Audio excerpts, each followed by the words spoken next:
Last वाली video में हमने 5 प्रॉब्लम्स को सॉल्व किया था और उनमें से 5 प्रॉब्लम्स में से एक प्रॉब्लम ऐसा था जो मैंने होमवर्क में दिया था। वो प्रॉब्लम था वेरिएबल की प्रीसीडिंग्स पे। हमने कुछ ऐसे ही रैंडम चीज़ लिख दी थी एंड फिर उसका आउटपुट मांगा था कि वो क्या होगा। सो आई होप आपने उसे सॉल्व करने की ट्राई की होगी।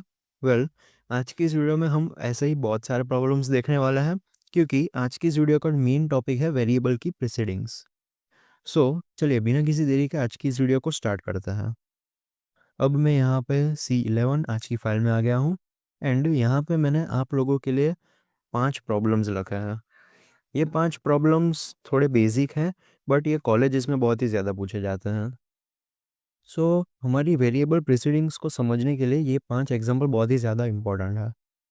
अब यहाँ पे होता क्या है जनरली, जब आपको ऐसी कोई चीज़ करनी होती है, यानी कि एक लाइन में बहुत सारे अरिथमेटिक ऑपरेटर्स लगाने होते हैं, तो हम जनरली इन ब्रैकेट्स का यूज़ करते हैं। यानी कि हम देखते हैं कि सबसे पहले मुझे कौन सा ब्रैकेट सॉल्व करना है, उसके बाद कौन सा करना है और उसके बाद क्या करना है। यहाँ पे कंप्यूटर करता क्या है, उसने देखा कि 110 को उसे ऐसे ही रहने देना है। फिर सबसे पहले जो ब्रैकेट आया, तो कंप्यूटर सबसे पहले इस ब्रैकेट को सॉल्व करेगा। तो यहाँ पे आएगा 1, उसके बाद प्लस, और उसके बाद फिर से उसने ब्रैकेट देखा तो सबसे पहले ब्रैकेट को सॉल्व करेगा और वो आएगा 1, और यहाँ पे उसके बाद 9। ये हमारा सिंप्लीफाइड वर्जन हुआ। अब हम इसको आगे अगर देखें तो 110 मल्टीप्लाई बाय 1 वो कितना होगा, वो होगा 110। एंड उसके बाद मैं यहाँ पे प्लस को स्किप करके पहले इसे अगर कैलकुलेट करूँ, 1 डिवाइडेड बाई 9, तो वो 0 आता है। क्यों आता है वो भी आपको पता होना चाहिए। ये चीज़ हमने पहले भी देख ली थी। अगर हम 1 डिवाइडेड बाई 9 करेंगे तो हमें 0 पॉइंट समथिंग मिलेगा, और उस पॉइंट के पीछे की जो भी चीज़ होगी वो लॉस्ट हो जाएगी एंड सिंपली हमें 0 मिलेगा। अगर हम 110 और उसमें 0 को ऐड करें तो हमें सिंपली फिर से 110 ही मिलेगा। मैं यहाँ पे इसे रन करूँगा एंड आप देख सकते हैं यहाँ पे सबसे पहली लाइन में मुझे 110 दिखा रहा है जो कि करेक्ट है। यहाँ पर डाउट ये आता है कि मैंने इस प्लस को स्किप करके पहले ये पीछे वाली चीज़ यानी कि 1 डिवाइडेड बाई 9 को क्यों कैलकुलेट किया। इसी का रीज़न है वेरिएबल प्रेसिडेंस। जनरली यहाँ पे कॉलेजेस में होता ये है कि ऐसे टाइप के जो प्रॉब्लम्स होते हैं वो बहुत ही ज़्यादा पूछे जाते हैं। ये कुछ ट्रिकी प्रॉब्लम्स होते हैं जिसमें स्टूडेंट्स को ट्रिक करने के लिए रखा जाता है। यहाँ पे ब्रैकेट्स नहीं लगाते और जनरली स्टूडेंट्स इसमें कंफ्यूज हो जाते हैं और गलत आंसर दे देते हैं। यहाँ पे होता क्या है, मैं सबसे पहले इस चीज़ की सबसे बड़ी गलती बताऊंगा जो कि काफ़ी ज़्यादा स्टूडेंट्स करते हैं। यहाँ पे वो लोग करते क्या है कि सबसे पहले वो लोग देखते हैं कि 10 प्लस 5, तो वो उसे 15 लिख देते हैं और उसके बाद कुछ ऐसा देखते हैं। फिर 15 को 2 से मल्टीप्लाई करते हैं, सो वो इसे कुछ ऐसा लिखते हैं 30 माइनस 8 एंड उसके बाद डिवाइड में 4। अब इस 30 को वो लोग 8 से माइनस कर देते हैं, उन लोग को मिल जाता है 22 एंड डिवाइडेड बाई 4। और फिर वो लोग फाइनल रिजल्ट निकालते हैं 22 को 4 से मल्टीप्लाई करके। यहाँ पे उन लोगों का रिजल्ट आता है 5, क्योंकि 22 को 4 से डिवाइड करेंगे तो कुछ 5 पॉइंट समथिंग आएगा और उसके बाद पॉइंट के पीछे की सारी चीज़ें गायब हो जाएंगी, हमें सिंपली मिलेगा 5। अब मैं इसको रन करूँगा तो आप देख सकते हैं कि यहाँ पे हमारा जो आउटपुट है वो है 1823 एंड हमें सिंपली 5 मिल रहा है। आप डिफरेंस देख पा रहे हैं इसका। ये चीज़ होती है यहाँ पे। ये जो अप्रोच है कि वो सबसे दो पहले नंबर को देखते हैं और फिर लग पड़ते हैं, वो बिल्कुल ही गलत चीज़ है, वो हमें नहीं करनी होती। इसका करेक्ट सॉल्यूशन की अगर हम बात करें तो आप सभी ने मैथ्स में बॉड मास रूल यानी कि शॉर्ट में कहें तो डी मास रूल, उसके बारे में तो सुना ही होगा कि जब भी हम मैथ्स में कोई भी ऐसी चीज़ सॉल्व करते हैं, उसका मतलब ये होता है कि सबसे पहले हम डिवाइड को सॉल्व करेंगे, फिर मल्टीप्लाई को सॉल्व करेंगे, फिर एडिशन को सॉल्व करेंगे और फिर माइनस को सॉल्व करेंगे। यानी कि जब भी ऐसी कोई चीज़ लिखी होगी उसमें हम सबसे पहले डिवाइड करेंगे दो चीज़ों को, उसके बाद वो दो चीज़ों को मल्टीप्लाई करेंगे और उसके बाद माइनस करते जाएंगे। ये होता है मैथ्स में। यहाँ पे हम प्रेसिडेंस की बात करते हैं। सो ऑपरेटर प्रेसिडेंस होता क्या है कि जनरली जब भी हमें ऐसी कोई चीज़ दी होती है, सो हमें सबसे पहले करना ये है कि मल्टीप्लाई या तो डिवाइड, इन दोनों में से कोई चीज़ को सॉल्व करना है। सो इन सभी की ये जो दो दो हैं उसकी प्रेसिडेंस सबसे हाईएस्ट होती है। यानी कि अगर आपको दो टर्म्स के बीच में, जैसे कि आप यहाँ पे देख सकते हैं 5 और 2, एंड ये जो 8 और 4 है, इन दोनों की हाईएस्ट प्रेसिडेंस है। तो हमारा पहला स्टेप ये होगा कि हम 10 को ऐसे ही छोड़ दें, फिर प्लस करें। तो जैसा कि आप देख सकते हैं कि 5 × 2, तो हम इसे लिखेंगे 10। तो हमने यहाँ पे 5 × 2 उसको 10 लिख दिया। फिर माइनस साइन को ऐसे ही छोड़ देंगे। अब 8 / 4 क्या होगा? एग्जैक्ट 10। सो यहाँ पे 2 लिख दिया, सॉरी हम एग्जैक्ट 2 होगा तो हमने यहाँ पे 2 लिख दिया। अब ये सिंपली एडिशन सब्ट्रैक्शन का हो गया। अब इसके बाद अगर हम बात करें तो जो प्लस और माइनस इन दोनों की प्रेसिडेंस होती है वो उसके बाद आती है। यानी कि हमारा जो मल्टीप्लाई और डिवाइड है उसके बाद इसकी प्रेसिडेंस आती है। अगर मैं इसे ऐसे लिखूं तो आप कुछ ऐसा समझ सकते हैं कि मल्टीप्लाई सॉरी डिवाइड और मल्टीप्लाई की जो प्रेसिडेंस है वो सेम होती है और उसके बाद आते हैं प्लस और माइनस। यानी कि आपके टर्म में यहाँ पे आपको कभी भी दो टर्म्स के बीच में मल्टीप्लाई या फिर डिवाइड दिखे तो आपको उन दोनों को सबसे पहले सॉल्व करना है। सो मैंने यहाँ पे 5 × 2 10 को पहले सॉल्व किया और फिर 8 / 4 2 को उसके बाद सॉल्व किया, और उसके बाद हमारा ये जो प्रॉब्लम है वो बेसिकली सिंपल एक एडिशन और सब्ट्रैक्शन का प्रॉब्लम बन चुका है। तो अगर हम इसको देखें तो 10 + 10 20 और 20 - 2 18। एंड अब मैं इसको यहाँ से रन करूँगा तो एक सेकेंड। ओके, मैंने यहाँ पे न्यू लाइन नहीं लगाई है। वो इसलिए हो रहा है ये है कि हमारे ये जो 18 है वो यहाँ पे आपको ऐसे दिखा रहा है, और उसके बाद मैंने यहाँ पे न्यू लाइन नहीं दी, इसलिए आपको ये जो दूसरा वाला है उसका भी रिजल्ट इसके बाजू में दिखा रहा है।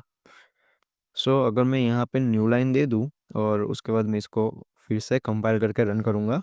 हाँ, अब आप देख पा रहे हैं कि यहाँ पे हमारा जो 18 था रिजल्ट वो प्रिंट हो गया है। सो आई होप आपको प्रेसिडेंस सॉल्व करना आ गया होगा। ऑपरेटर्स की जो प्रेसिडेंस है उसको सॉल्व करना सीख लेना चाहिए, क्योंकि उसके ऊपर काफ़ी ज़्यादा ट्रिकी चीज़ें बनती हैं एग्ज़ाम्स में। अब एक और एग्जांपल देख लेते हैं। स्टिल यहाँ पे आपको पता होना चाहिए कि हमें कैसे प्रेसिडेंस लगानी है ऑपरेटर्स पे। आई होप आपने अब ये छोड़ दिया होगा कि आप सबसे पहली दो डिजिट्स को देखते हैं और उनको जोड़ते जाते हैं और जो आता है वो लिखते जाते हैं। सो हमें ये नहीं करना। अब यहाँ पे सबसे पहला स्टेप ये होगा, यहाँ पे एक चीज़ बताने जैसी है। बस जैसे कि मैं मान लेता हूँ कि सबसे पहले तो मैं एक और चीज़ बता देता हूँ कि ये जो मॉड्यूलस ऑपरेटर है, मॉड्यूलस ऑपरेटर हमारा ये वाला, इसकी भी जो प्रेसिडेंस होती है वो सेम होती है मल्टीप्लाई और डिवाइड के जितनी। यानी कि अगर मैं मेरी ये जो ऊपर वाली लाइन है इसको अपडेट करूँ, ये वाली, तो मैं यहाँ पे लिखूँगा कि इसकी ये जो मल्टीप्लाई और डिवाइड की जो प्रेसिडेंस होती है वो मॉड्यूलस ऑपरेटर के बराबर होती है। यानी कि अगर आप यानी कि अगर हम फर्स्ट स्टेप में अगर किसी चीज़ को सॉल्व करेंगे तो सबसे पहले हम इन चीज़ों को सॉल्व करेंगे। तो अब यहाँ पे दूसरी चीज़ आती है। यहाँ पे अगर हम देखें तो मल्टीप्लाई सॉरी 10 मॉड्यूलस 3 और उसके बाद मल्टीप्लाई में 5, ये तीन चीज़ लिखी है। यहाँ पे अगर हम देखें तो आप देख सकते हैं सबसे पहले क्या होता था कि सिर्फ दो ही डिजिट्स पे सेम ऑपरेटर लगा होता था। यानी कि हमें सीधा सीधा पता चल जाता था कि हाँ यहाँ पे मल्टीप्लाई कर देना है क्योंकि इसके बाजू में प्लस था, जो कि बाद में सॉल्व करेंगे हम, और इसके बाजू में माइनस था जो कि हम बाद में सॉल्व करेंगे। बट यहाँ पे आप देख सकते हैं कि अगर मॉड्यूलस और मल्टीप्लाई दोनों की प्रेसिडेंस सेम है तो हमें इन दोनों में से पहला कौन सा सॉल्व करना है, यानी कि 3 × 5 पहले करेंगे या फिर 10 × 3 पहले करेंगे। सो ऐसी सिचुएशन में आपको करना क्या है, simply go left to right, यानी कि यहाँ पे आपको सबसे पहले करना क्या है कि 20 तो मैंने एज इट इज़ लिख दिया, वो आपको पता है क्यों, क्योंकि हम उसे छोड़ देंगे। अब यहाँ पे ये जो चीज़ थी 10 - 3 × 5, सो सबसे पहले लेफ्ट टू राइट जाएंगे तो हमें ये दोनों चीज़ मिलेगी लेफ्ट से राइट जाने पे। सो हम सिंपली इन दोनों को सॉल्व करेंगे। अब 10 - 3 हमें देता है 1। वो क्यों, क्योंकि जब हम 10 को 3 से डिवाइड करेंगे तो हमें मॉड्यूलस में मिलेगा 1। और अब मल्टीप्लाई 5 को मैं ऐसे ही लिख देता हूँ एंड उसके बाद -2। अब नेक्स्ट स्टेप में आप देख सकते हैं, अब यहाँ पे हम जनरली इसे सॉल्व कर सकते हैं। क्यों, क्योंकि इन दोनों के बीच में मल्टीप्लाई है, इस साइड प्लस है, इस साइड माइनस है, तो सिंपली हम मल्टीप्लाई को पहले सॉल्व करेंगे। सो यहाँ पे हमें मिल जाएगा 20 + 5 - 2। सो अब ये हमारा प्लस माइनस का एक बेसिक सवाल हो गया है एंड इसको अगर हम करेंगे तो हमें जवाब मिलेगा 23। तो मैं इसको रन करके दिखा देता हूँ एंड हमें यहाँ पे दिखा रहा है 23। सो यहाँ पे हमने 3 प्रॉब्लम्स को देख लिया है। अब ये जो लास्ट वाले 2 प्रॉब्लम्स हैं उनको देखने से पहले एक बार हमारा जो लास्ट वीडियो का जो प्रॉब्लम था उसका सॉल्यूशन देख लेते हैं। सो यहाँ पे आप देख सकते हैं कि ये जो ए है उसकी वैल्यू है 10, बी उसकी वैल्यू है 4 और सी उसकी वैल्यू है 2। तो अगर हम यहाँ पे इसे स्टेप बाय स्टेप सॉल्व करें तो सबसे पहले आपको ए को एज इट इज़ लिख देना है एंड अगर हम लेफ़्ट टू राइट जाए तो हमें बी मल्टीप्लाई बाय सी पहले करना है, क्योंकि यहाँ पे आप देख सकते हैं कि ये 3 है उसमें मल्टीप्लाई और डिवाइड दोनों साथ में आ रहे हैं। सो यहाँ पे हमें कन्फ्यूजन होगा कि कौन सा पहले सॉल्व करना है, तो हम सिंपली लेफ़्ट टू राइट जाएंगे। लेफ़्ट टू राइट जाने पे बी मल्टीप्लाई बाय सी सबसे पहले आता है। सो बी मल्टीप्लाई बाय सी कितना होगा, 4 × 2 इज 8। अब सिंपली मैं इसको एज इट इज़ लिख रहा हूँ अभी के लिए, हम इसको नेक्स्ट स्टेप में डिटेल में देखेंगे। बी मल्टीप्लाई बाय सी। अब अगेन ए को एज इट इज़ लिख देंगे और उसके बाद हमारे पास बचता है 8 divide by B. So 8 divide by B यानी कि 4, वो कितना होगा, वो होगा 2। सो हम यहाँ पे इसको 2 लिख के ये एज इट इज़ कॉपी कर लेते हैं। अब यहाँ पे आप देख सकते हैं यहाँ पे भी सेम चीज़ हो रही है। 3 वेरिएबल्स के बीच में 2 ऑपरेटर ऐसे लगाए हैं जिनकी प्रेसिडेंस सेम है एंड हमें इसलिए कन्फ्यूजन होती है। तो हम फिर से सिंपली लेफ़्ट टू राइट जाएंगे। सो ए प्लस 2 और फिर माइनस, यहाँ तक मैंने ऐसे लिख दिया। अब ए डिवाइडेड बाई बी यानी कि 10 डिवाइडेड बाई 4। अब यहाँ पे जनरली लोग 2.5 लिख देते हैं, बट हमें ध्यान रखना है कि यहाँ पे 2.5 नहीं, सिर्फ 2 आएगा। क्यों, क्योंकि हमारा जो a डिवाइड बाई बी है वो सिंपली हमें एक इंटीजर देगा एंड ये जो पॉइंट के बाद की जो चीज़ है वो लॉस्ट हो जाएगी एंड इसलिए हमें मिलेगा 2।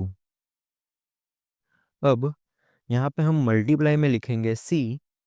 नेक्स्ट स्टेप में हम फिर से देखते हैं। So a plus 2 minus 2, sorry, अब यहाँ पे आप देख सकते हैं कि 2 multiply by C. So simply C की वैल्यू 2 है तो हम 2 और 2 4 लिख देंगे इधर। अब हम यहाँ पे देख सकते हैं कि ए की वैल्यू कितनी है 10, फिर प्लस में 2 है एंड माइनस में 4 है। सो सिंपली हम इसे कैलकुलेट करें तो हमारे पास हमारा आंसर आता है 8। अब मैं इसको रन करके देखता हूँ। तो मैं यहाँ से इसको स्टॉप करके 4.c और इसको रन, तो आप देख सकते हैं कि यहाँ पे रिजल्ट इक्वल टू 8 लिखा आ रहा है, जो कि हमारी एकदम करेक्ट चीज़ है। तो आई होप आप लोगों ने भी इसे ऐसे ही सॉल्व किया होगा। वेल, अब आते हैं हमारे ये दो प्रॉब्लम्स पे। लास्ट वाली वीडियो में मैंने यहाँ पे ए प्लस प्लस के बारे में भी बताया था आपको कि ए प्लस प्लस क्या होता है। So generally A plus plus का जो शॉर्ट फॉर्म होता है वो होता है A is equals to A plus one. यानी कि अभी तक हम ऐसा करते थे कि अगर मान लो मैंने लिख दिया कि c बराबर 5 और उसके बाद हम लिख पाते थे कि c बराबर n, नेक्स्ट स्टेप में हम ऐसा लिख पाते थे कहीं कहीं पे। बट हम ऐसा भी कर सकते हैं कि a की जो भी वैल्यू थी पहले, उसमें एक काम करो कि एक बढ़ा दो और वापस a में स्टोर कर दो। हम ऐसा भी कर सकते हैं। हम ऐसा भी कर सकते हैं कि मान लीजिए मैंने लिख दिया a और फिर माइनस और 1। इसका मतलब ये होता है कि a की जो वैल्यू थी ओरिजिनल, उसमें एक घटाओ और वापस a में ही डाल दो। ऐसे हम एक और चीज़ कर सकते हैं कि a is equals to a multiply 1। इसका मतलब ये होता है कि a की जो वैल्यू थी उसको 1 से मल्टीप्लाई करो और वापस a में डाल दो। अब यहाँ पे ये सेम चीज़ हम डिवाइड के लिए भी कर सकते हैं, बट यहाँ पे सवाल ये है कि यहाँ पे कैसे 1 आएगा। तो मैं बता दूँ, यहाँ पे आप 1 या फिर 2 या फिर कुछ भी बड़ा नंबर जैसे कि 100 या फिर 0 कुछ भी लिख सकते हैं। बट अगर मैं यहाँ पे 1 लिखूँ तो मैं इसको हटा देता हूँ यहाँ से। अगर मैं यहाँ पे 1 लिखूँ तो इसका शॉर्ट फॉर्म बन जाता है ए प्लस प्लस। एंड अगर मैं यहाँ पे माइनस लिखूँ तो इसका शॉर्ट फॉर्म बन जाता है ए माइनस माइनस। इसको हम कहते हैं इंक्रीमेंट एंड इसको हम कहते हैं डिक्रीमेंट। सो अब जनरली ये नोटेशन की बात करते हैं। अब हमारे पास होता ये है कि चार तरह की नोटेशंस होती हैं, जैसे कि ए प्लस प्लस, फिर प्लस प्लस ए, फिर A minus minus and minus minus A. हमें ये चार नोटेशंस के बारे में समझना है। सबसे पहले मैं इन सभी चीज़ों को कमेंट कर रहा हूँ। तो यहाँ पे अब इसका मतलब समझते हैं। जैसे कि मान लीजिए कि मैं यहाँ पे एक ए की वैल्यू ले लेता हूँ 10। तो ए प्लस प्लस का मतलब क्या होगा वो पहले समझते हैं। ए प्लस प्लस का मतलब ये होगा कि हमारी जो ए वाली वैल्यू है उसे यूज़ करो, एंड यूज़ करने के बाद एक काम करना कि हमारा जो ए है उसको 11 कर देना, यानी कि एक से बढ़ा देना। अब इसका क्या मतलब होता है प्लस प्लस ए। सो इसका मतलब ये होता है कि जब भी हमें ए की ज़रूरत होगी तो एक काम करना, सबसे पहले ए में एक बढ़ाना, यानी कि उसको पहले 11 करना और उसके बाद यूज़ करना। यहाँ पे क्या होता था कि हमने पहले ए को यूज़ कर लिया जो कि 10 था और उसके बाद हमने उसे 11 किया। ये चीज़ काफ़ी ज़्यादा समझने वाली है। सिंपली ए माइनस माइनस में भी यही होता है। अगर हम ए माइनस माइनस लिखें, सो सबसे पहले हम ए की वैल्यू जो 10 थी वो यूज़ कर लेंगे और उसके बाद उसे 1 से घटा के 9 कर देंगे। और अगर हम माइनस माइनस ए की बात करें तो सबसे पहले हम ए को घटाएंगे 9 करेंगे और उसके बाद ये जो 9 वैल्यू है उसे हमारे कोड में यूज़ करेंगे। ये काफ़ी ज़्यादा कंफ्यूजिंग लग रही होगी, एंड इसीलिए मैंने यहाँ पे ये जो दो सवाल थे वो रखे थे। तो सिंपली मैंने यहाँ पे ए और बी दो वेरिएबल बना लिए हैं, एक z रखा है और z में कुछ ऐसा लिख दिया है, और यहाँ पे मैंने आउटपुट को चेक करने के लिए z, a और b इन तीनों को प्रिंट करवाया है। सो यहाँ पे होगा क्या कि सबसे पहले z आया और उसने देखा कि a प्लस प्लस, यानी कि a की वैल्यू 10 इस्तेमाल करो, और अब जैसे ही मैंने ए की वैल्यू को 10 इस्तेमाल कर लिया, कंप्यूटर ने अंदर अंदर समझ लिया कि हाँ, ए की वैल्यू 10 इस्तेमाल हो गई है, सो अब हम उसे अपडेट कर देंगे 11। ये चीज़ साथ में हुई, पैरेलल में। सो जैसे ही यहाँ पे मैंने 10 यूज़ कर लिया, अब ए ने अपनी वैल्यू को चेंज कर लिया और 11 बन गया। अब यहाँ पे प्लस प्लस बी, सो यानी कि इसका मतलब ये हुआ कि पहले बी की वैल्यू को 1 से बढ़ा दो, यानी कि 21 कर दो, और उसके बाद उसको यूज़ करना। सो अगर मैं यहाँ से इसको C11.C, एक सेकेंड, क्या हुआ? ओके, हाँ, GCC नहीं लगाया था मैंने, GCC C11.C। सो अब मैं यहाँ पे रन करूँ तो आप देख सकते हैं कि जो 10 और 21 का एडिशन होगा वो 31 होगा। सबसे पहले हमें यहाँ पे Z दिखा रहा है। उसके बाद मैंने बोला था कि यहाँ पे हमने 10 यूज़ कर लिया, उसके बाद कंप्यूटर को पता चल गया है कि अब ए की वैल्यू को चेंज कर देना है, यानी कि 1 से बढ़ा देना है। तो उसने बढ़ा दिया, यहाँ पे 11 कर दिया। और यहाँ पे क्या हुआ कि बी की वैल्यू को इस्तेमाल करने से पहले बी को 1 से बढ़ा दो, तो हमने बढ़ा दिया। और उसके बाद का जितना भी कोड होगा उसमें हमेशा के लिए बी की वैल्यू अपडेट हो जाएगी, यानी कि अगर 20 थी तो अब 21 हो जाएगी। एंड इसलिए आप यहाँ पे देख सकते हैं कि यहाँ पे बी की वैल्यू 21 आ रही है। सो इस तरह से आपको ये 4 टाइप के जो इंक्रीमेंट डिक्रीमेंट है उन्हें ध्यान में रखना है, और वो क्या करते हैं वो भी आपको पता होना चाहिए। अब यहाँ पे सिंपली हमने आज की वीडियो में जितना भी देखा उसे यहाँ पे एक साथ कंबाइन कर दिया है। को इस क्वेश्चन को ट्राई करना है, एंड आई होप आपसे ये क्वेश्चन हो जाएगा। अगर आपसे ये क्वेश्चन हो जाता है तो नीचे कमेंट सेक्शन में इसका आंसर भी लिख देना। सो आज की इस वीडियो के लिए हम इतना ही रखते हैं। आज की इस वीडियो में हमने जो ऑपरेटर्स हैं उनकी प्रेसिडिंग्स के बारे में देख लिया। ऑपरेटर्स की प्रेसिडिंग्स को समझना काफ़ी ज़्यादा इंपॉर्टेंट चीज़ होती है। वो बताती है कि आपका जो यहाँ पे इतनी लंबी लाइन आपने लिख दी है वो कैसे कैलकुलेट होने वाली है। अगर हमको प्रेसिडेंस नहीं पता एंड हम उसे गलत तरीके से सॉल्व करते हैं तो फिर हमें कन्फ्यूजन होती है, क्योंकि हमारा रिजल्ट कुछ अलग आता है एंड कंप्यूटर का रिजल्ट कुछ अलग आता है। सो आई होप आपको आज की इस वीडियो के टॉपिक समझ आ गए होंगे, एंड नेक्स्ट वीडियो से हम इफ एल्स स्टेटमेंट को समझने वाले हैं।